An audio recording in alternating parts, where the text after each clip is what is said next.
Welcome to what is probably the worst narrowboat restoration project on YouTube. I mean, it definitely is if you're going by my DIY skills. If you're going by Bex's, there's probably one of the better ones in it. I don't know, I don't have the chance to watch any. We're just so stuck under with all this DIY. It's been 2 blimmin' years since we've bought this thing. We want to go cruising. What is the crack, Crobot? So we're finally getting our grubby little mitts into the living room. Becca, my partner in crime, is absolutely obsessed with recycling, upcycling, pretty much anything that's free. I am only joking, of course, it is all for the environment. And she's picked up these awesome reclaimed wooden boards, which Lamborghinis and Ferraris had been imported over in. So yeah, we're just recycling. What a great idea, eh? And they were a bit cheaper too, which is great because we're both not really working. We were meant to go cruising and work out how to make money en route. Anyway, enough of the blimmin' sob story. The plan is to use these wooden boards as flooring in our living room. In the last episode, we managed to cut them out.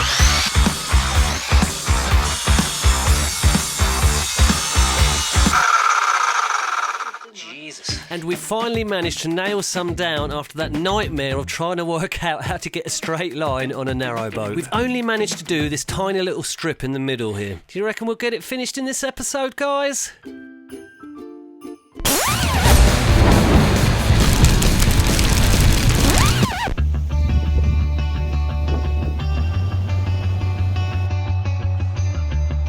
Hi guys, how's it going? We are the Nomadic Crobot. In the last episode you saw us struggling to find the centre line of our lounge so that we could start laying our beautiful wooden flooring, and we got there just. So in this episode we are feeling mighty adventurous and we are planning to try and get the rest of the floor down.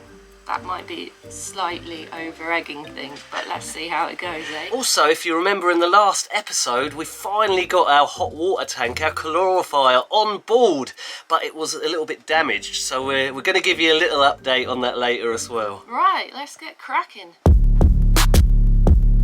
So like I said at the beginning, all we have touched so far is this tiny little centre bit in the middle. So yeah, let's get a blimmin' move on, eh? Again, we're using the flexible grip adhesive. Allegedly, this stops the boards from creaking. We are going to drill the holes first because it just makes it easier when you come to nail it in. A few of these boards are a little bit squiffy, so we're going to use these clamps just to push it in before we nail them in. God, we're getting well professional now, aren't we? Excellent advice from Becca's dad. As a lot of you are aware of, I suffer from a terrible condition of the cerebral cortex. It's basically an oversized brain, but I don't like to let it get me down. In fact, I've cleverly worked out how to use it as an advantage. In this case, walking onto the wooden plank and squishing the grab adhesive onto the wooden floor. Good, ain't I?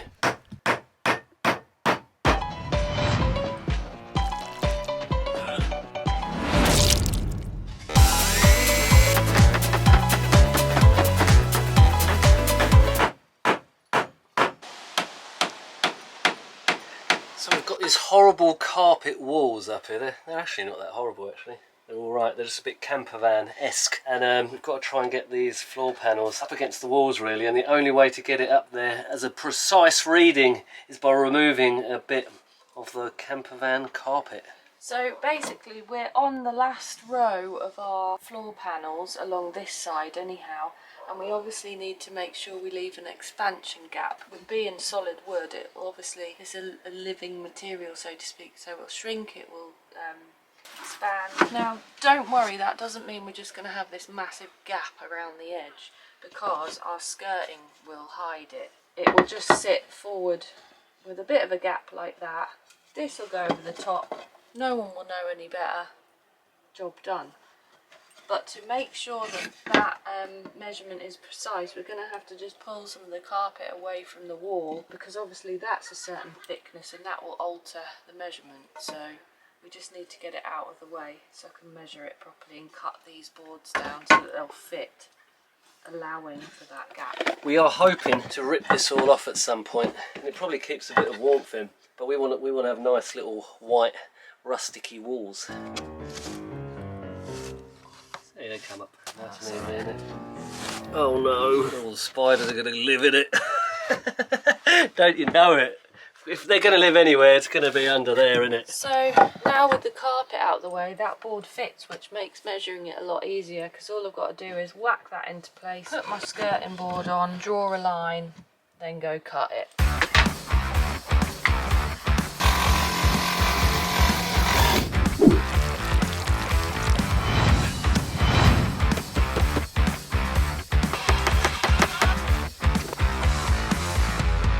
So it's getting a bit dark. When it gets dark, I like to call it a day. Bex doesn't. So this is our little fireplace area. She's good, isn't she? I, of course, am offering sophisticated support by filming the noisy neighbour.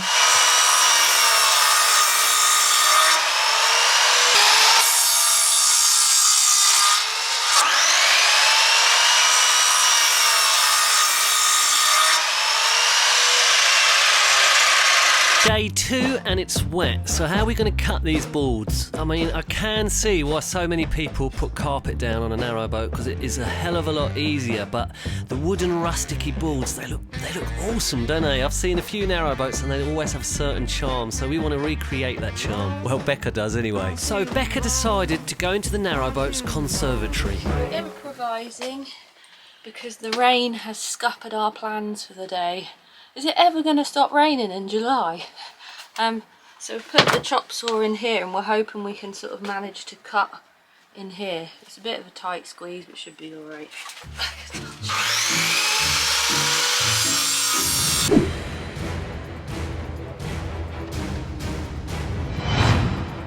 It's time for Mr. Jigsaw, and not the kind from Saw. He was called Jigsaw, wasn't he? I want to play a game. Bigger than her head. Always gets me, that. Proper crowbodge now, isn't it? It's cramped, but it's alright. She'll make it work. What is the definition of a bodge? Because if it works and it's structurally sound, then it's fine, isn't it, really? I think it's only a bodge, you know, if it don't work properly. Bex and her bonky measurements, eh?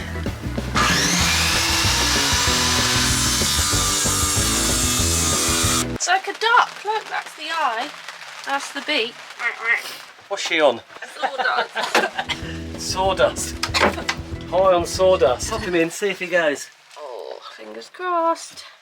Yes. I've purposely left that gap, by the way. There we go. Who said we weren't into health and safety?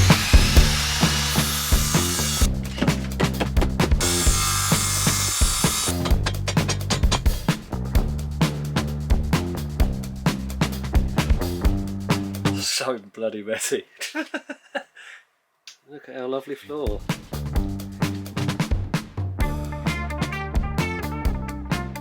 So, I thought it'd be wise, instead of just guessing what colour we're going to slap on the floors when they're down, get some samples just to try it on a spare bit of wood so we could decide what we like. So we've got smoked oak. Hold it up at the light there. I don't know if that's working, but that'll do. So I'm just going to whack a bit on this little spare bit of floor. This is the sort of time all the little spiders come out. I've just been... Spiders love all these little areas behind the curtains, look. There's one. He's on the outside, this one here. And those of you that do have narrowboats probably know that anyway. And you probably don't care. Because why would you move onto a narrowboat if you like freak out a bit with spiders? It's a bizarre sort of thing, but I didn't really know until I bought it, really. So got to learn to like spiders, I suppose. It is mental, guys. It really is. If you don't like spiders, don't move onto a narrowboat. If you look around here the other day, I was lying down, and one was just crawling out of this little insert here, which means there's probably like loads just inside here. Anyway, enough about spiders, eh? Coming out. Yes. How many coats are you meant to put on this? You can get your puffs nice in here straight away. Still got a warmer. Yeah. What do you reckon, guys? The one on the left has got a tinge of black to it, and the one on the right is a bit more sort of chocolatey. Just got your little head there. Hi, you alright?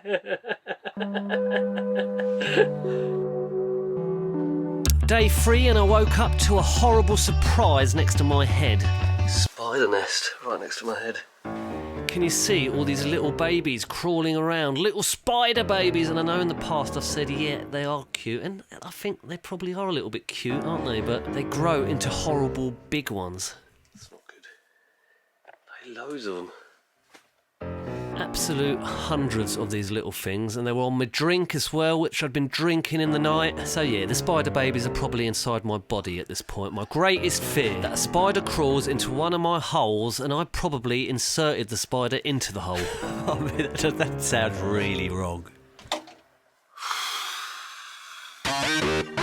So after the spider baby extraction, what's next? Okay, so what's going on today, Bex? So it's a new day and we've completed half the flooring, so the next job is to move all of the crap from one side of the room onto the other so that we can crack on with the other half. And obviously there was a spider nest next to my head this morning when I woke up, so I'm hoping we get behind one of these cupboards and locate said nest.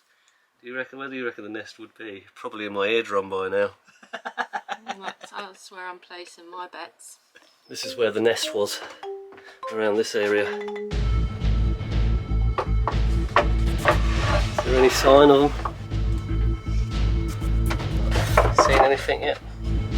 So in my head now, we are not doing the floor anymore. We're moving all this junk to try and locate the nest. Of course, in Becca's mind, we're moving it so that we can crack on with the floor. Our home. Our beautiful floaty home, everyone.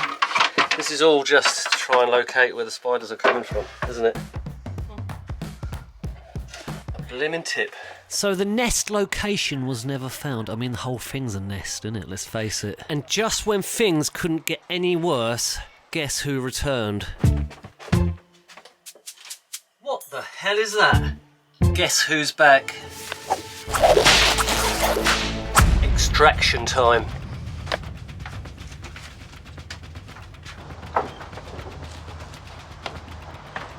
Said it once, I say it again, it's private property, it shouldn't be here. Oh, so many bloody spiders! For all those that were against me extracting the snake in the last episode, this time it was someone else's snake. What do I do with it? What do I do with it? Attach it to the Titan. The Titan's trouser snake. This is going too far. The unsubscriptions are taking place by every minute. It's my time now. Catch!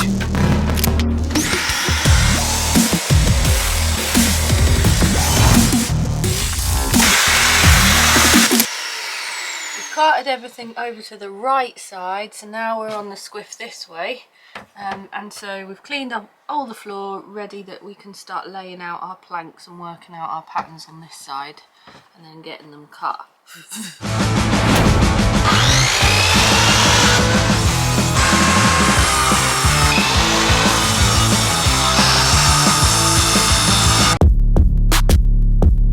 Then we'll be lacing the underside and the sides of our panels with this hard wax oil. The bilges tend to get damp and bring moisture in, so yeah, we do not want these things rotting, do we? So we're just doing the underside, and then the top side we'll put our lovely little brownie oaky varnish on.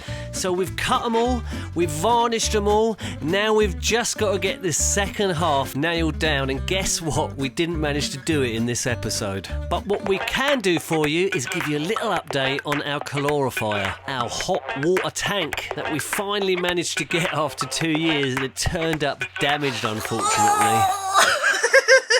My hands won't go through. So yeah, we're going to get rid of this tank and they're going to send us a new one free of charge. Ace Ventura. Alrighty then. He does it out the elephant's bum. Do you remember?